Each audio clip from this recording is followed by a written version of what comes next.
Welcome to Kenton's videos. Enjoy the video. You begin by making sure the VPN app is installed and signed in. This saves time and avoids mid-task interruptions. Once done, grant the app required permissions, network and background activity, so the tunnel stays stable. Next, open your browser in incognito mode so local cookies aren't stored. You start the VPN app and choose a nearby server for speed. You do this now to protect the private session that will follow in the browser. You now connect. Pick a server based on whether you want faster loading or a specific country IP.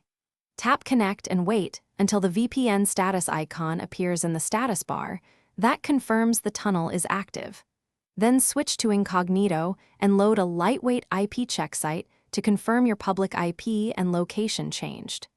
Make sure to refresh if cached content appears. This step proves the browser session is routed through the VPN, and you complete the session by using Incognito as usual while the VPN safeguards your requests.